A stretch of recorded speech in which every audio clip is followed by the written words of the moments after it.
large ostrich for a small giraffe. The shape of both was so similar that it often quite escaped observation as to whether the long necks terminated in a beak or a muzzle.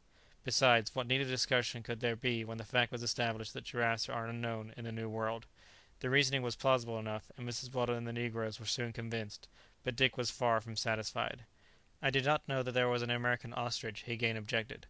"Oh yes," replied Harris, "there is a species called the nandu, which is very well known here. We shall probably see some more of them." The statement was correct. The nandu is common in the plains of South America, and is distinguished from the African ostrich by having 3 toes, all furnished with claws. It is a fine bird, sometimes exceeding 6 feet in height. It has a short beak, and its wings are furnished with blue-grey plumes. Harris appeared well acquainted with the bird, and proceeded to give a very precise account of its habits. In concluding his remarks, he again pressed upon Dick his most urgent request that he should abstain from firing upon any animal whatever. It was of the utmost consequence. Dick made no reply. He was silent and thoughtful. Grave doubts had arisen in his mind, and he could neither explain nor dispel them. When the march was resumed on the following day, Harris asserted his conviction that another 4 and 20 hours would bring them to the hacienda. "And there, madam," he said, addressing Mrs. Weldon, "we can offer you every essential comfort, though you may not find the luxuries of your own home in San Francisco."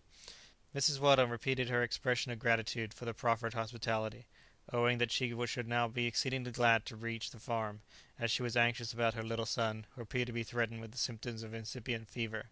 Harris could not deny that although the climate was usually very healthy, it nevertheless did occasionally produce a kind of intermittent fever during March and April. "But nature has provided the proper remedy," said Dick, and perceiving that Harris did not comprehend his meaning, he continued, "Are we not in the region of the quinquinas, the bark of which is notoriously the medicine with which attacks of fever are usually treated? For my part, I am amazed that we have not seen numbers of them already." "Ah, yes, yes, I know what you mean," answered Harris, after a moment's hesitation. "They are trees, however, not always easy to find; they rarely grow in groups, and in spite of their large leaves and fragrant red blossom, the Indians themselves often have a difficulty in recognizing them. The feature that distinguishes them most is the evergreen foliage." At Mrs. Weldon's request, Harris promised to point out the tree if he should see one, but added that when she reached the hacienda she would be able to obtain some sulphate of quinine, which was much more efficacious than the unprepared bark.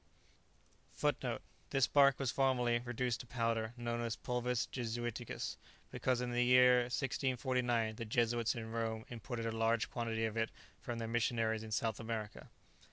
The day passed without further incident. No rain had fallen at present, though the warm mist that rose from the soil betokened an approaching change of weather. The rainy season was certainly not far distant, but to travellers who indulged the expectation of being in a few hours in a place of shelter, this was not a matter of great concern. Evening came, and a halt was made for the night beneath a grove of lofty trees. If Harris had not miscalculated, they could hardly be more than 6 miles from their destination. So confirmed, however, was Dick Sands in his strange suspicions, that nothing could induce him to relax any of his usual precautions, and he particularly insisted upon the negroes, turn by turn, keeping up the accustomed watch. Worn out by fatigue, the little party was glad to lie down, but they had scarcely dropped off to sleep when they were aroused by a sharp cry. "Who's that? Who's there? What's the matter?" exclaimed Dick, the first to rise to his feet. "It is I," answered Benedict's voice. "I am bitten. Something has bitten me." "A snake!" exclaimed Mrs. Weldon in alarm. "No, no, cousin; better than that. It was not a snake. I believe it was an orthoptera. I have it all right," he shouted triumphantly. "Then kill it quickly, sir, and let us go to sleep again in peace," said Harris. "Kill it! Not for the world! I must have a light, and look at it." Dick Sands indulged him, for reasons of his own, in getting a light. The entomologist carefully opened his hand and displayed an insect somewhat smaller than a bee, of a dull colour, streaked with yellow on the under portion of the body. He looked radiant with delight. "A diptera!" he exclaimed, half beside himself with joy. "A most famous diptera! Is it venomous?" asked Mrs. Weldon. "Not at all to men; it only hurts elephants and buffaloes."